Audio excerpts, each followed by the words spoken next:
Good morning, good morning, good morning. And we are back. Like we never left.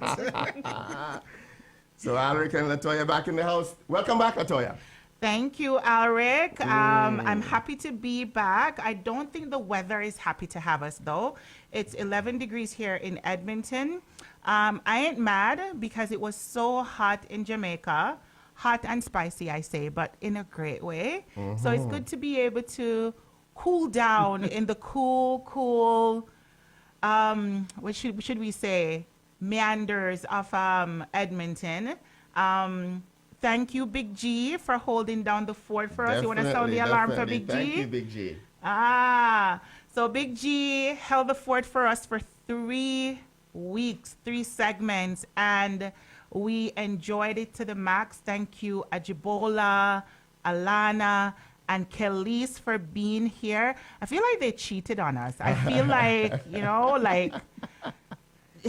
I'm so jealous. I don't want these kind of conversations to happen without us, but if it should happen without us, that's a great way for it to happen, right, Alric? Yes, indeed. Yes, indeed. And those conversations were very timely conversations, diving into a lot of issues that don't typically come to the fore in conversations like these. So definitely we want to say thank you to all of you who supported while we were away and getting our heat on in Jamaica. Typically I don't like rain, like the rainy weather, but I was back and I'm like, this is cool. And I really welcome it. 1 week in and it's still gloomy, still kind of cool, and I'm still okay. So, yeah. Well, before we get into our segment for today, because we have 2 special guests with us, I just want to declare that when it's super hot and sticky in Jamaica, like we were when we were there, it is an indication of the mango season. And I don't know who loves mango more than I do, but I love mango. So shout out to Mrs. Davis, Greg's mom, whose home is laden with mango trees and filled up our quivers with mangoes. And then we ate off all the mangoes. And then partway in our trip, she had to invite us back to give us more mangoes. So we are more than grateful. Greg, thank you for sharing your family with us, Definitely. Big G. And we were well taken care of. So we can start our segment. Yeah, so today, Latoya, we have some special people in the house, right? And so we're going to welcome Sarah and James Benson to James is a repeat guest. Yes, yeah. But Sarah is new to the show, and I'm so new. we're gonna open the floor so you can introduce yourselves and also give a shout out to anybody that you want to. Yeah. All right. So I've been learning Cree as much as I can lately, so I'm going to try and do this introduction in Cree, if that's okay. Yes. That's cool. Good job. All right. James Benson, Nitsatika son, Amisko Sagahiken Ochinita. My name is James Benson, and I'm from Beaver Lake, Cree Nation. And this is my wife, Sarah Benson, who is the love of my life, the mother of my children, and my new and wonderful business partner. I am so impressed with your Cree. Like that, you came a long way in a short period of time. Like holy smokes, I can't do that. I'm not even gonna try. But my name is Sarah Benson. I am a Métis woman living here in Amiskwachi, Muskogee, which is Beaver Hills House, the traditional name for Edmonton, Alberta. I'm really excited to be here. James and I just started on a new venture formally, but have been doing this for as long as we can remember with each other.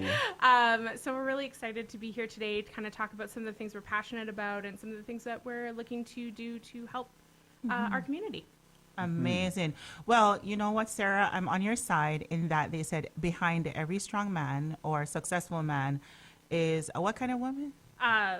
powerful. Yeah, Headstrong Métis. a woman like us, we don't get to fit into boxes and stereotypes. We get to be us. Yeah. So, I'm happy to have you. James was here, and we said we gotta get you back, and and here we are, back with you.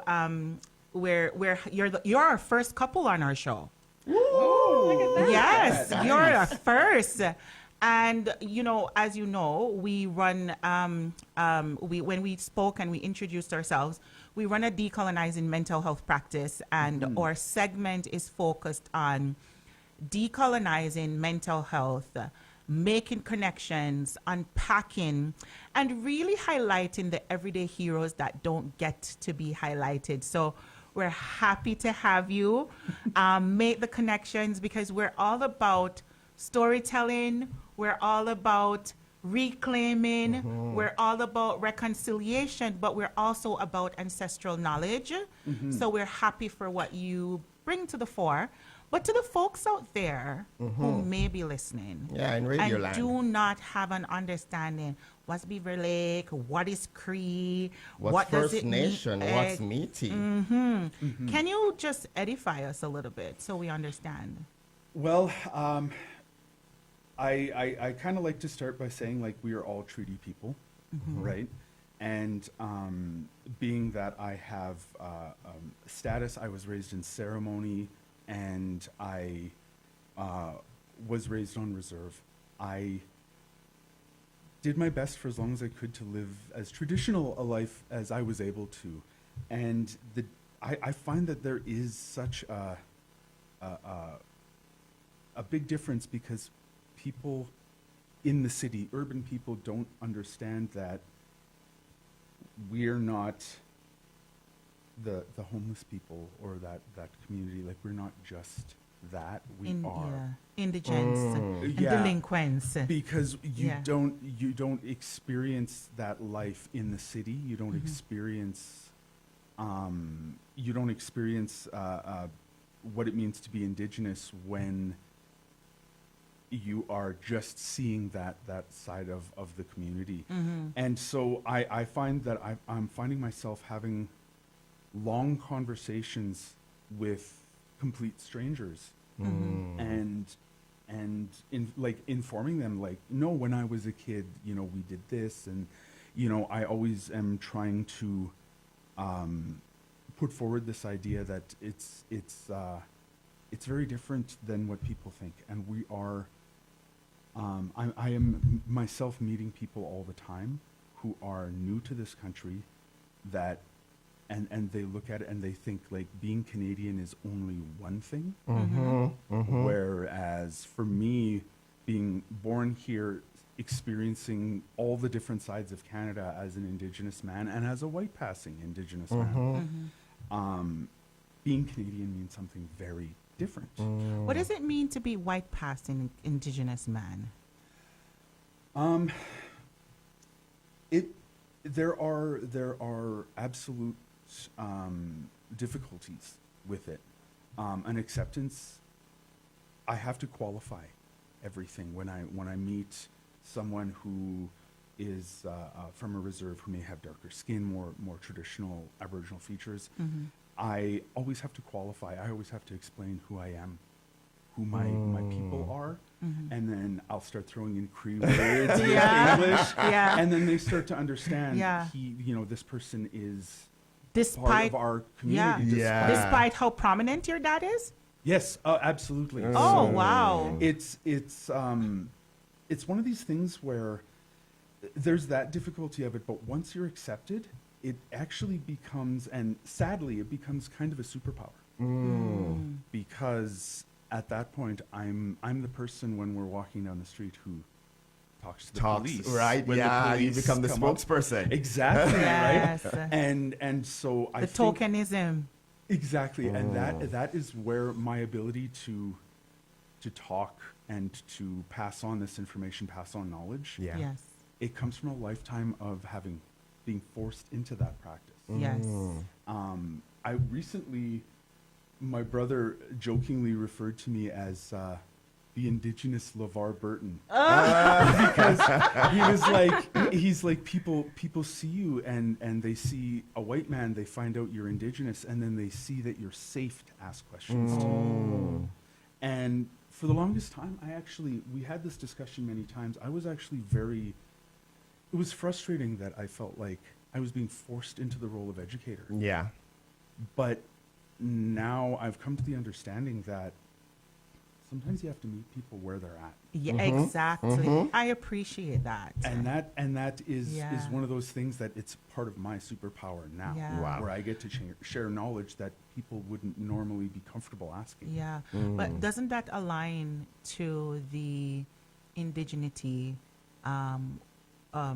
ways or perspectives that being the holder of your own story and telling your own story rather than leaving that to the assumption of somebody else to chronicle a perspective that is quite flawed? Absolutely. So I'm happy to hear that, but we're gonna get an introduction from Sarah. No, it was perfect. It was perfect. He says he's like, no, I don't want to be educator, and then you're in your element, right? He's just in his element. which is wonderful, and I love to see. So yeah, my name is Sarah. We talked, I'm Métis and also white passing. So James was talking a little bit about his language. He speaks Cree, which is traditional First Nations language. So when we talk about the difference between First Nations, Métis, Inuit, it kind of breaks down to sometimes location, where like what part of the world or what part of Turtle Island you're from. Okay. Turtle Island being North America. I love that. I love that clarification. But also to so First Nations are Indigenous people. They're people that were the first nations to live on this land. So they were the first peoples of this land. It's interchangeable. First Nations, Indigenous. Those are kind of the two commonly known words. Those are the respectful words that you should use. And myself personally, I am Métis. So what does that mean? That means that I am from a line of people who, when colonizers came to Turtle Island, they married Indigenous peoples. Yeah. So it could have been an Indigenous man with a European woman, or vice versa, right? So then that created kind of this very, very cool and sort of joyful culture of the Métis people, which is something I enjoy engaging in very much. So yeah, that's me, and also similar to James, white passing. So visibly, I look very much so like my European side of my family, but have a Métis family that is very much part of my life as well too. So amazing. Yeah. It's interesting, and just listening to both sides of the story and how they blend together.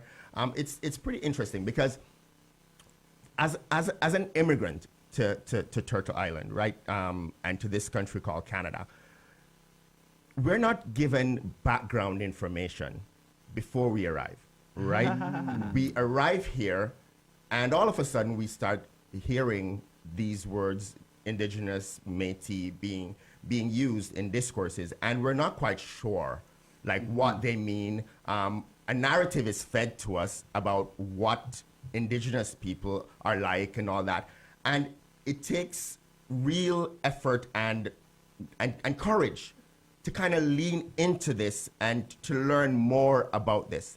So I'm pretty excited about what I'm hearing now, in terms of what you've been doing for a while, but now you're formalizing it through.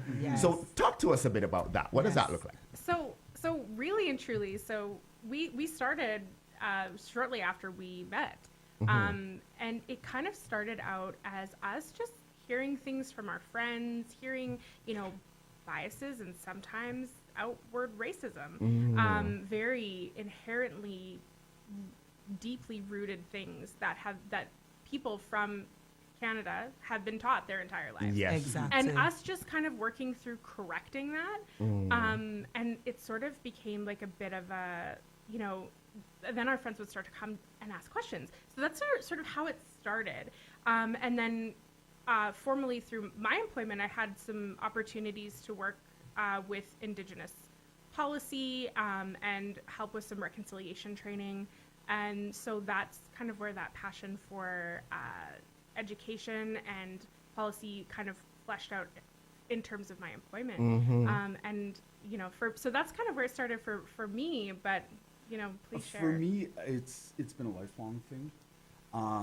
I remember, like, I have probably no shortage of 1,000 stories of coming across these things. And of course, I was born in Alberta in 1980, and you might not understand what that means, but the 80s and 90s were an incredibly harsh and racist fueled time for Indigenous people.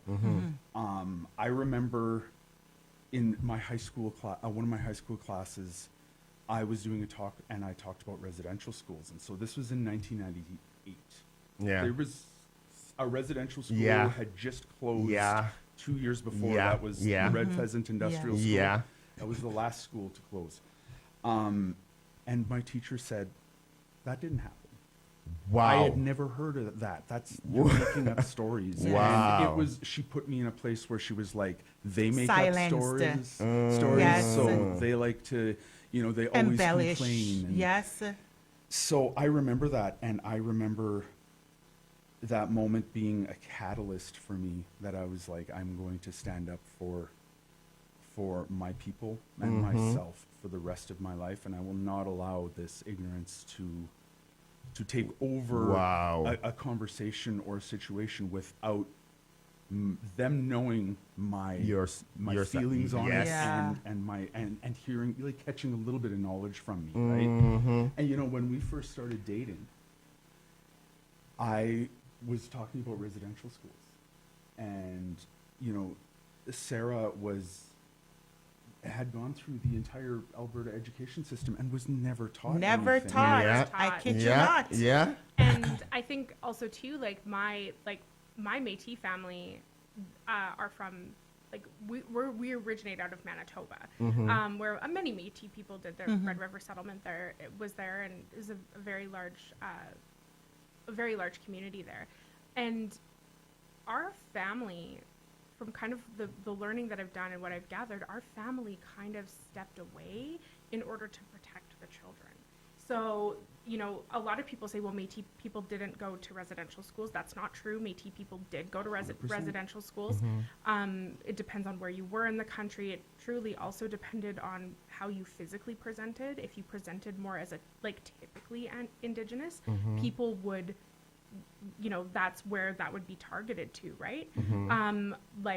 So our family sort of stepped away. So I didn't get that education from my family either. So then, you know, I'm in my early 20s and we're having a conversation, and I'm like, I keep hearing about residential schools. Like, can you tell me what this is? Yeah. And that was like a big, I was like, whoa. My heart kind of opened up, because here's somebody who is like, I'm hearing about this. Yeah. I would like to know more about this.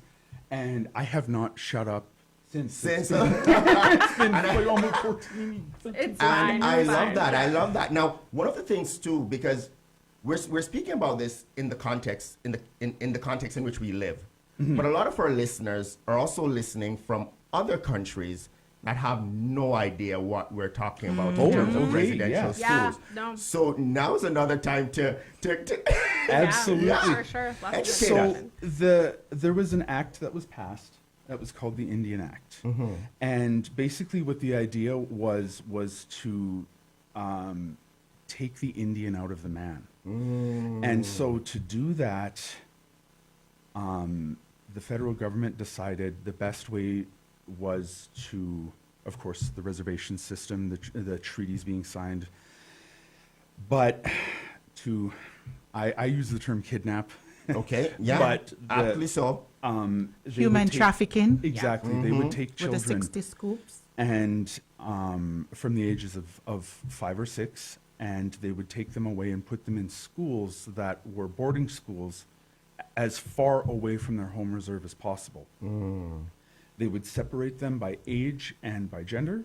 They would do things like they would shave their heads. They would not allow them to speak their own language. And there was every type of abuse possible. Including death. I was just about to say including death. There is no shortage of stories about that. A lot of those are not my stories to tell. Yeah. Yes. But I can say that I have been present when my father sat and listened to residential school survivors. I have been present when chiefs were speaking of their experiences. Yes. And I have cried many tears replaying those stories in my mind. Well, excuse me. Well, first of all, I'm not going to pronounce the name of your business because I want to honor the Cree syllables.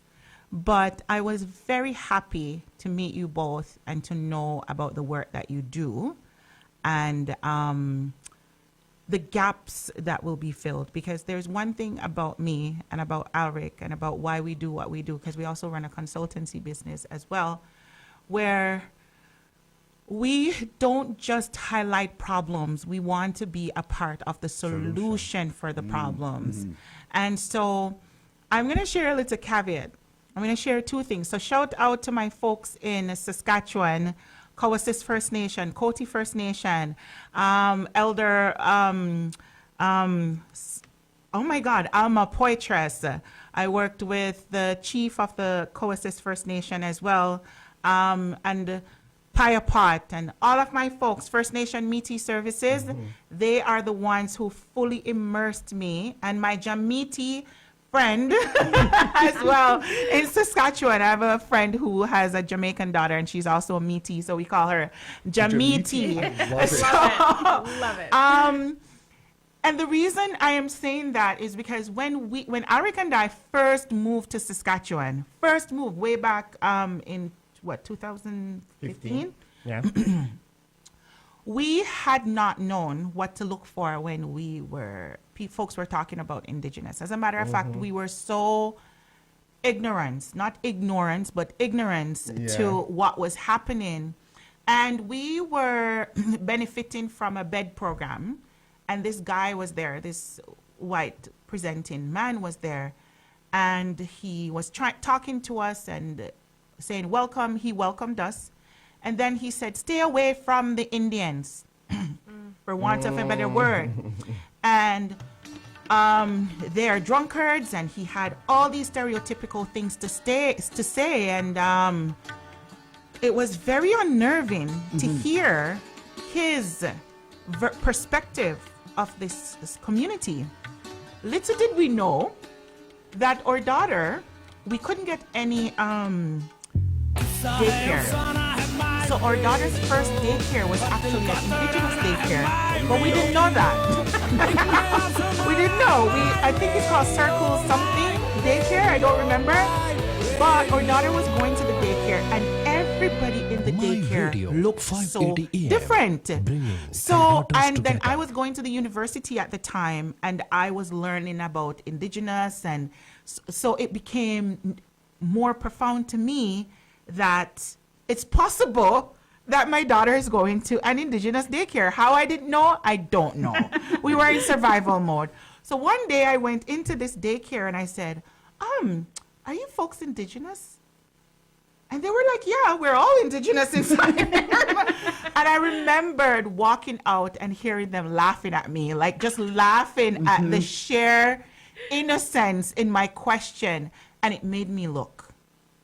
It made me pay attention because that wasn't the first experience. That wasn't the first time experience. Oh, we're going on a break. Coming up on a break shortly. Oh, shortly? Okay, yeah. Okay. So that wasn't our first experience with daycares, but my daughter had such an exceptional experience at that daycare that was when I knew that when it comes to stereotypical experiences, I have to learn on our own. And we have worked with Indigenous.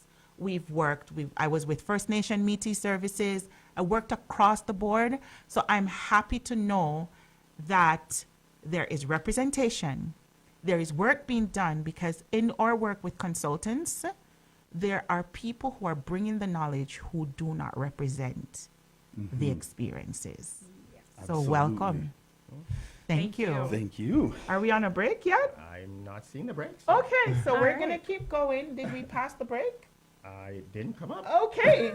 So we're going to keep Let's just keep going. Yeah. We're just going to keep going. So I just wanted So I want to take a shot at the pronunciation, because I love languages. As a matter of fact, some people call me a polyglot, and so I'll take a shot at the name, and I think I heard AYIMAC. AYIMAC, that's right. AYIMAC. AYIMAC. Okay, Correct. okay, Good so job. Oh, let me give myself a sound. And so AYIMAC is now being birthed, Yes. right? And so talk to us now about exactly what AYIMAC is, like the aim of AYIMAC. What are we looking to do with AYIMAC, so that people in Radioland, people on Facebook, can actually now put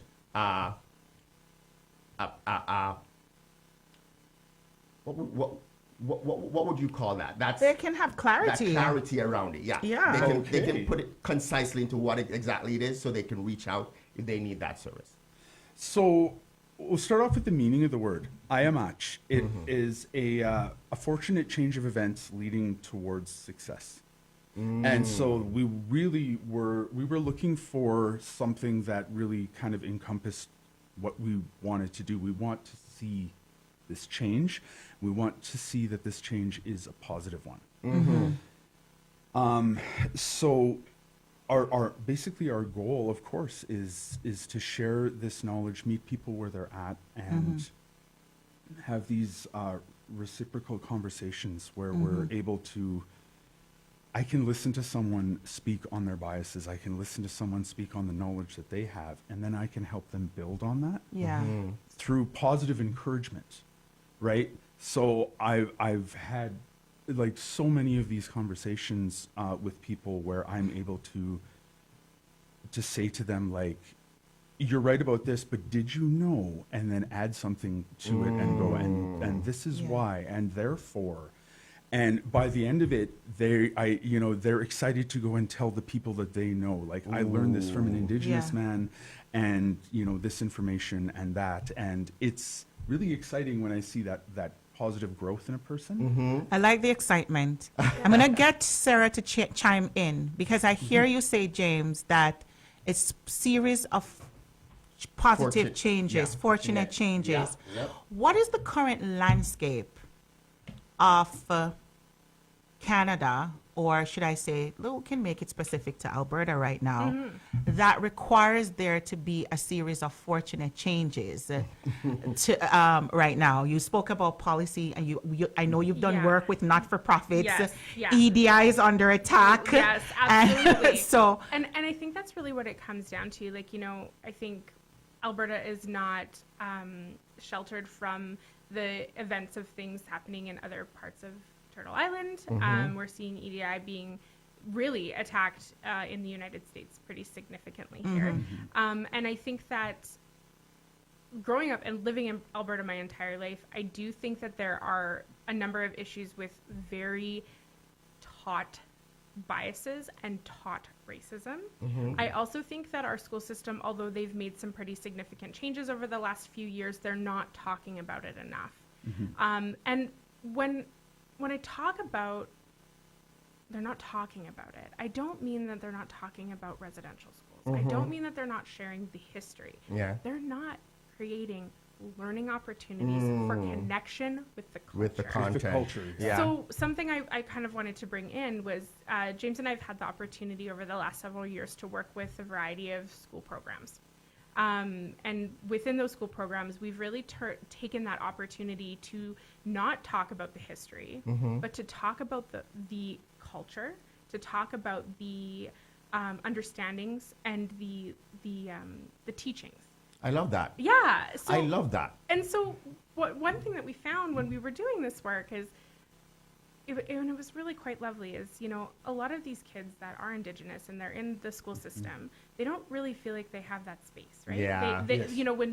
When we talk about indigeneity in schools, it's very much so, here's what happened, here's the history, here's, how it impacted people. Yeah, let's move on. Exactly. Yeah. And especially in these young formative kids. years. Yeah, Yes. absolutely. So then we get out and we take these kids for walks in their community, and we do here's some plants that have been in North America forever, and here's what they do, and we talk about the interconnectedness and all of that of nature, and they show up in their ribbon skirts and their ribbon shirts, and they know the answers, and they feel connected. Yes. Wow. But also their peers also feel connected because they're like, oh, this is so cool. This is something I've never heard before. Right. But now she knows it and he knows it too. So it's just been it's so heartwarming. So I think for us, that's such a big part of how we can make that positive change. That's something we can put out into the community and say, okay, that's a series of good fortune. Those are fortunate changes, fortunate right? changes, yeah. It's not just about the history, it's also about the understanding. I'm glad you said that, because it starts with the children, and it has to start with the children, because these grown-ass folks who are in positions of power seem to have forgotten or are intentionally forgetting or are complicit in the erasure of Indigenous folks.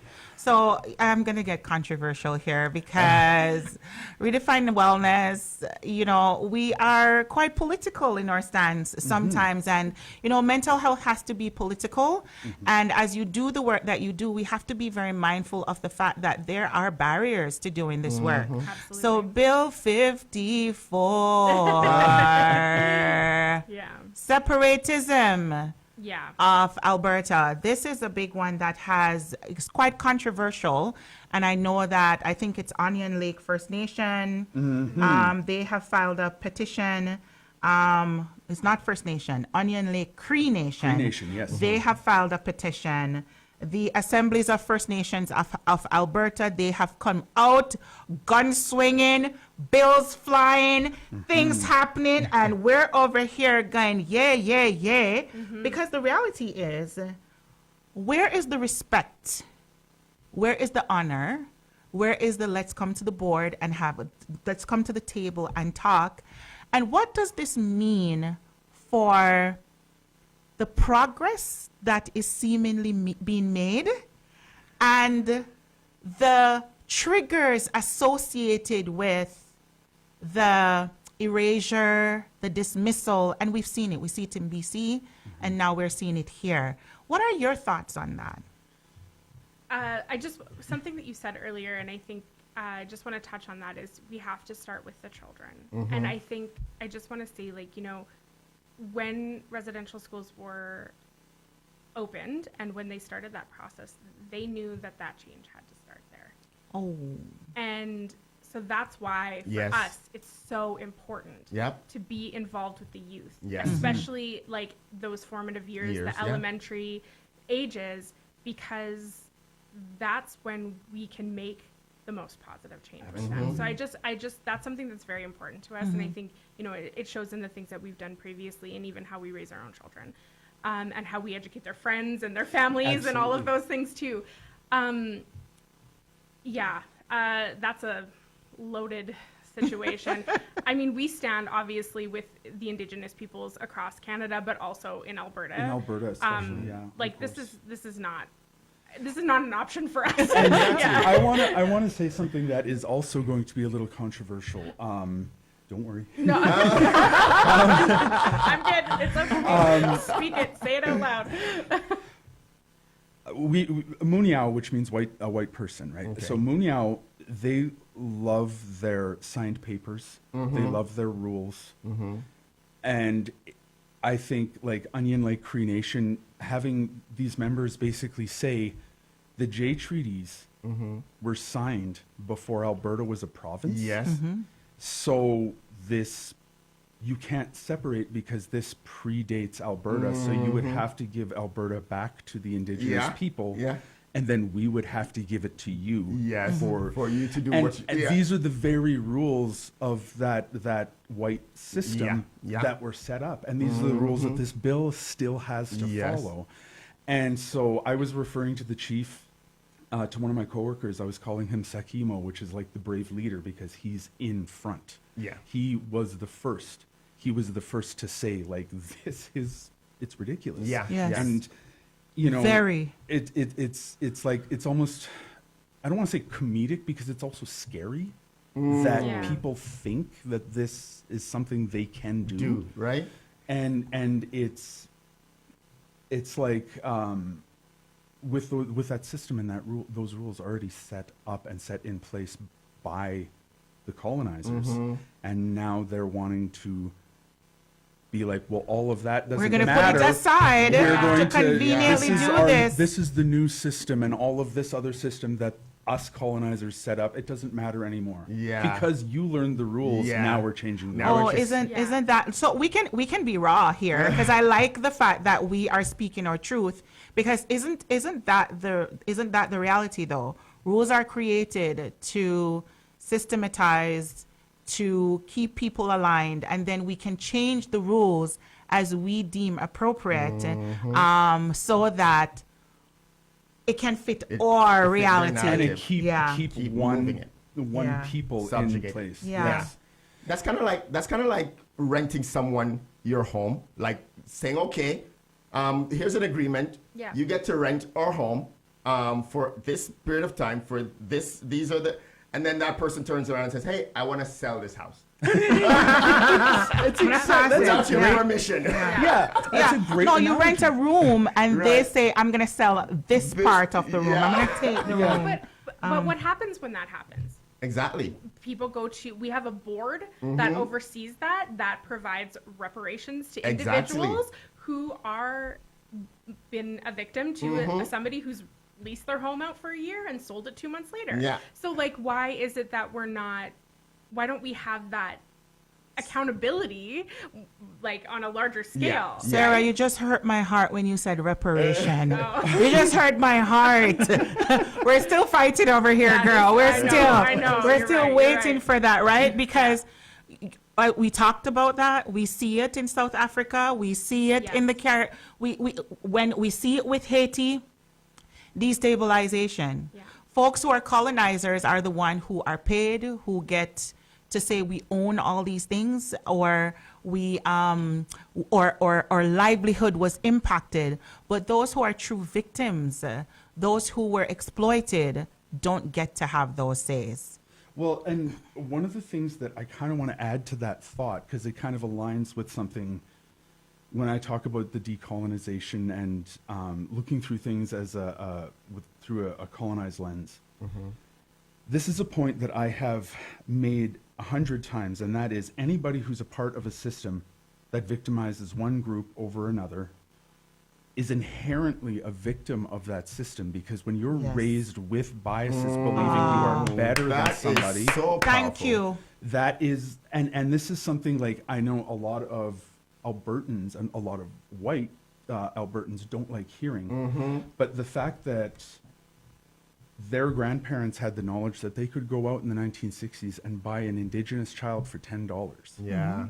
And so it placed a value on a human life that low, and then they carried that bias and passed it down generation by. They are victims of this system as well. And lots of people, I love that you said that, but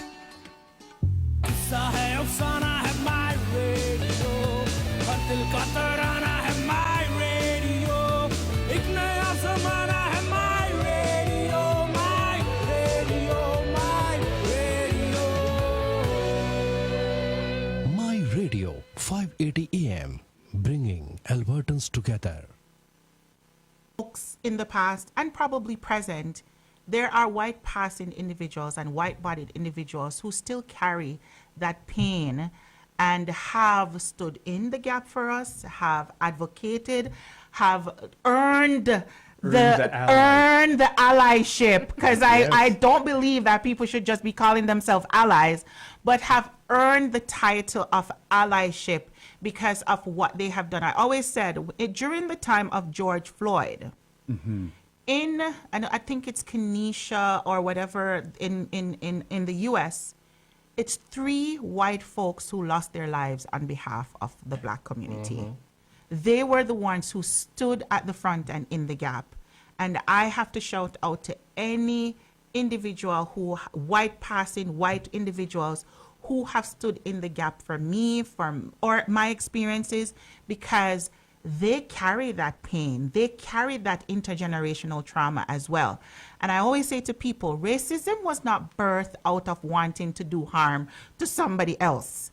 When the folks from England came here, the Quakers, they were running away from persecution themselves. Yes. They needed survival. When the Canadian came up with white supremacist mindset, it was never to harm black folks. It was to unite white individuals who were disparaging, who were killing themselves in the UK, and needed to unite on the new land here. And so there's a lot to lose. There's a lot at risk if they do not see a common enemy. But how do we change things? How do we get people to realize that we all can be in this together, we all can coexist, and nobody has to be exploited or discriminated against in order for us to all win? But here we are in this saddle. And I think that's one of the pivotal pieces, especially where indigenous knowing comes in, because there's so much to learn from how the indigenous peoples have lived on this land, have taken care of this land without trying to possess it, right? So can you speak a little about that? This is exactly. We were having a conversation last night about this, actually. Yeah. So the reason why the treaties were originally signed was that, honestly, we looked at it and we were laughing because we were like, these people believe they can own land. Our belief system, so culturally, being a native spiritualist is it's not unique, but it is unique to the other religions of Turtle Island. And that is, everything is a part of our sacred bundle. So the regalia, the like ceremony, the dance, the celebrations, everything is a part of our sacred bundle. And nothing is more important than anything else. It's all there. And so a lot of people don't understand. Of course, you see like the whites in headdresses and stuff like that, that they don't have something that unites them that's sacred. Yeah. And so when it comes to owning land, we were talking about this. The belief in native spirituality is that we don't own land, it's that we are borrowing it from our descendants. Yes. And that's it.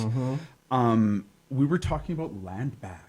Yeah, which we is were. a very, very, to some people, it is such a radical idea that it's terrifying, because they believe when we are saying land back that we want ownership of the land. We need to decolonize that look, or that idea. That idea, framework, Yeah, because land back means, what we want it to mean is stewardship. Yeah. So the Papas Chase people, that's my mother's people. Their reserve is basically just a little bit south of 63rd Ave in Edmonton here, and it goes all the way to almost to the international airport. Put a value on that land. We're talking $1 trillion. Yeah. You can't demand that land back, and all of the assets therein, even though we have the deed that shows that land is Papas Chase land. Essentially, the story goes that the City Council of Edmonton decided that having a reserve close to the city was not conducive to a thriving metropolis. So they literally backed up 2-ton trucks onto the reserve, forced everybody onto them, and then drove them to Big Stone Cree Nation, which is north of Athabasca, and pushed them out and said, scatter, this is where you live now. Are you kidding? And But that's not new, though. No, of course Okay. not. No. And there was a court case for it that went on for 14 or 15 years. And in 2011, they were like, basically the government was like, we see that you have the deeds. We see that you have all these things. We cannot give you stewardship, we cannot give you money. It's too much money, right? So they were like, we're giving you nothing. Wow. These deeds, all of this stuff. So again, move the goalposts. Yeah. They changed the rules. So doesn't that speak then? I want to bring that into focus because people are focused on the drunkenness and the brokenness of the community and the self-medicating behaviors due to the intergenerational harm. But when there is loss of that magnitude and misplacement of that magnitude, isn't the nervous system responds? The mind responds. The brokenness is enough for one to feel like, how do I go on? And we have, I'm a mental health therapist. And when one's body is overladen with traumatic experiences over and over and over again, the nervous system becomes so shocked that almost like you can't move, or you become galvanized. You become so activated, or you become deactivated. The fawn, Fight or flight. flight, freeze response. But wouldn't that mean justification then for why a community has responded with wanting to heal themselves when they are within an environment, a society that perpetuates harm through erasure, through exploiting systems and using time and length of time and putting resources in legal to wear you thin? Yeah. Right? And this speaks to the resiliency of our people, because I know how lucky I am. I know how lucky I am. I really honestly do. And I am only 2 generations removed in my family from residential schools, but I have friends who are my age who went to residential schools.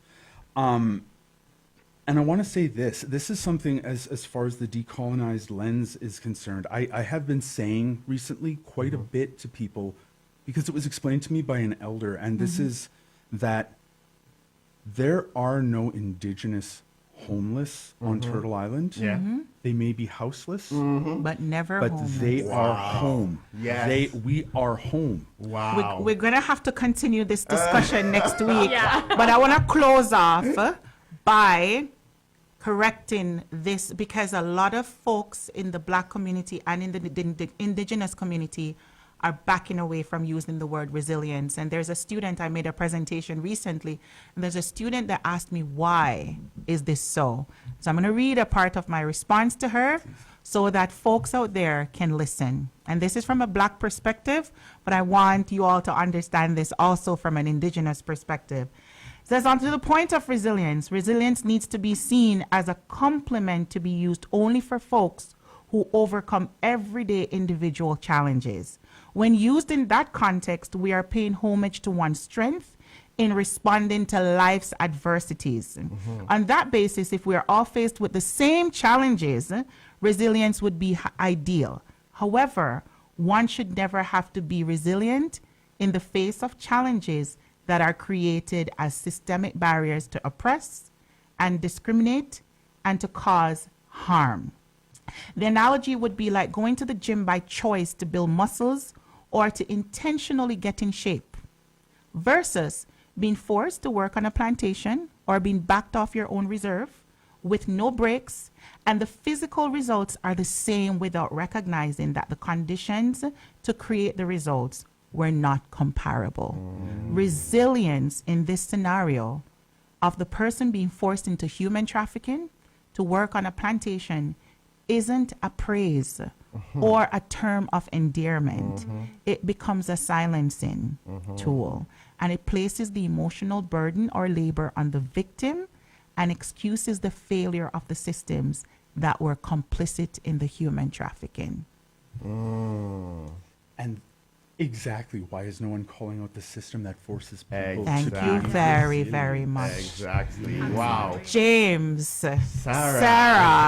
today was breathtakingly wonderful. And for folks who want more, we have more. More is lined up. Next week, we coming will back. be having them back, and we'll be getting more into the work that they do and how we can integrate this into society to heal rather than to perpetuate harm. Oh, wow. Amazing. And, yes. you know, time just goes by when we're having amazing conversations. And I can't wait for next week so that we can continue this conversation, right? Coming up next, we should be having the Latin Hour with Miss Laura. I'm not seeing her yet, but I hope she'll be in. Of course, we're back with the Next 48 on, Big G and Special Care back with the Next 48 on Friday evening. The Weekend Morning Show with Danny and G is back on Saturday morning. And then we're back with Let's Unpack That on Sunday morning to continue this amazingly rich conversation to enlighten a lot of folks who are not aware of these simple nuances within the society that play out right in front of our eyes, but a lot of times because of the lens that we're wearing, we do not see them being played out. Yes. So thank you, James. Thank you, Sarah, for coming in this morning. Thank you, Latoya, for riding with us. And because Big G's in the comments saying big tune, we're gonna take you out with Down by the River.